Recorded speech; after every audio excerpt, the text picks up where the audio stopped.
أشهد أن لا إله إلا الله وحده لا شريك له وأشهد أن محمدا عبده ورسوله أما بعد فأعوذ بالله من الشيطان الرجيم بسم الله الرحمن الرحيم الحمد لله رب العالمين الرحمن الرحيم مالك يوم الدين إياك نعبد وإياك نستعين اهدنا الصراط المستقيم صراط الذين أنعمت عليهم غير المغضوب عليهم ولا الضالين قل يا عباد الذين آمنوا اتقوا ربكم للذين أحسنوا في هذه الدنيا حسنة وأرض الله واسعة إنما يوفى الصابرون أجرهم بغير حساب.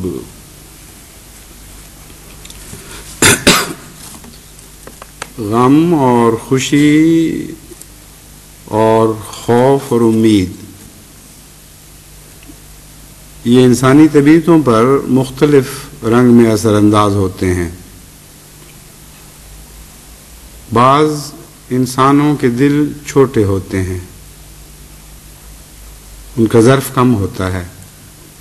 ان کے حوصلے پست ہوتے ہیں، ان کو خوف و ہراس بالکل مایوس کر دیتے ہیں، اور جو ان کی مخفی طاقتیں خدا تعالیٰ نے ان کو عطا کی ہوئی ہیں وہ خوف و ہراس کے نتیجے میں مختل ہو جاتی ہیں، ایک جمود طاری ہو جاتا ہے، اور جو رہی سہی طاقت عام حالات میں انسان مختلف رنگ میں استعمال کر سکتا ہے اس کی بھی ان کو استطاعت نہیں رہتی. اسی طرح چھوٹے دل اور چھوٹے حوصلے کے لوگوں کو خوشی بھی پاگل کر دیتی ہے. وہ اپنی حیثیت سے بڑھ کر چھلانگیں لگانے لگتے ہیں، اپنی طاقت سے بہت بڑھ کر اپنے متعلق گمان کرنے لگتے ہیں، جو کچھ ان کو ملنا ہے اس سے کئی گنا زیادہ امیدیں لگا بیٹھتے ہیں، اور یہ کیفیات زندگی کے ہر شعبے میں یکساں عمل کر رہی ہیں. بعض اسی قسم کے تجارت کرنے والے ابھی تجارت کا منافع تو دور، تجارت کے ابتدائی اقدام بھی ابھی نہیں کیے ہوتے، تو بڑے بڑے منافعوں کی توقع رکھ کر اصل زر میں سے خرچ شروع کر دیتے ہیں. ایسے لوگ اکثر دنیا میں الا ماشاء اللہ جس میدان میں قدم رکھتے ہیں ناکام رہتے ہیں. اس کے برعکس بعض لوگ ایسے ہیں جن کو خوف و ہراس اور خوشی اور امیدیں بالکل مختلف قسم کے پھل عطا کرتے ہیں. خوف کے نتیجے میں ان کی مخفی طاقتیں جاگ اٹھتی ہیں، وہ اس خدا تعالیٰ کی عطا کردہ عظمتیں جو ان کے سینوں میں خابیدہ تھیں انہیں ہوش آ جاتی ہے، ان کو اپنی حیثیت کا پتہ چلتا ہے، ان کے اندر ولولہ پیدا ہوتا ہے، ان کے اندر جرأت زور مارنے لگتی ہے، اور وہ بڑی جرأت اور بہادری کے ساتھ ہر چیلنج کو قبول کرنے کے لیے آمادہ ہو جاتے ہیں۔ خوشی ان کو تسکین تو بخشتی ہے لیکن پاگل نہیں کر دیتی۔ امید ان کو نئی زندگی کا پیغام تو دیتی ہے لیکن عمل سے غافل نہیں کرتی۔ دنیا کی مختلف قوموں میں بھی اس قسم کے مزاج پائے جاتے ہیں اور افراد میں بھی، لیکن استثناء سب جگہ موجود ہیں۔ قرآن کریم اس مضمون کو اس طرح دو حصوں میں تقسیم فرماتا ہے کہ کفار کی طرز عمل مومنوں کی طرز عمل سے بالکل الگ اور ممتاز کر کے دکھاتا ہے۔ قرآن کریم کے نزدیک ایمان اور کفر بھی دو گروہوں میں بٹے ہوئے ہیں، اور ان میں بھی وجہ امتیاز تمہیں یہی دکھائی دے گی کہ کافر کے دل پر خوف و ہراس اور اثر کرتے ہیں اور مومن کے دل پر اور، کافر کو خوشیاں اور پیغام دیتی ہیں اور مومن کو اور یہ ایک ایسا غالب رنگ ہے، یہ ایک ایسی غالب تقسیم ہے کہ کافر خواہ انفرادی طور پر جرأت مند اور بڑے حوصلے کا بھی ہو، خواہ قومی لحاظ سے انکار کرنے والوں کا قومی کردار اسی مضمون میں مختلف اثر دکھا رہا ہو، لیکن جب یہ لوگ یعنی الناس دو حصوں میں بٹتے ہیں کفر اور ایمان کے لحاظ سے، کچھ انکار کرنے والے بن جاتے ہیں اور کچھ ایمان لانے والے، تو قرآن کریم کے بیان کے مطابق یہ تقسیم ان کے اوپر اس طرح غالب آ جاتی ہے کہ ہر انکار کرنے والے کا یہ کردار بن جاتا ہے اور ہر ایمان لانے والے کا وہ کردار بن جاتا ہے۔ چنانچہ قرآن کریم فرماتا ہے کہ یہ جو منکرین ہیں ان کا کردار ہے جب ان کے اوپر مذہبی طور پر کوئی ابتلا آتا ہے یا کوئی مایوسی کا دور آتا ہے، کوئی خوف کا دور آتا ہے، تو یئوسن کفور،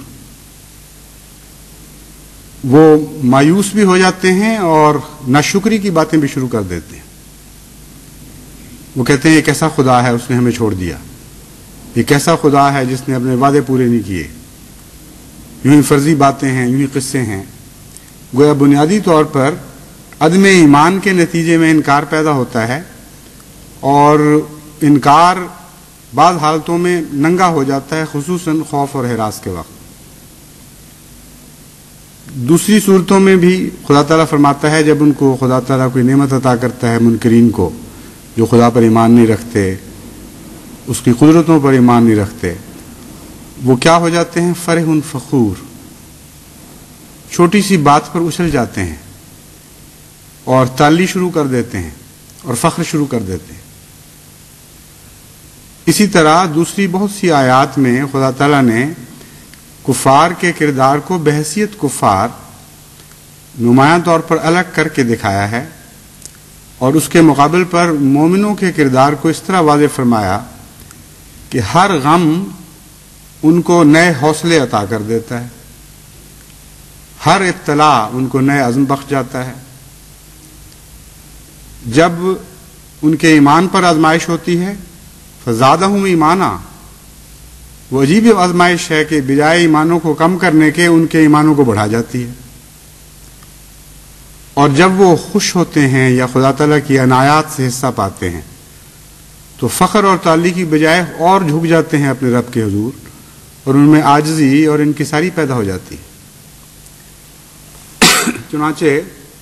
عملی دنیا میں حضرت محمد مصطفیٰ صلی اللہ علیہ وآلہ وسلم کے دور میں اس کثرت سے ان دونوں امور کے مشاہدے کیے ہیں دنیا نے کہ حیرت ہوتی ہے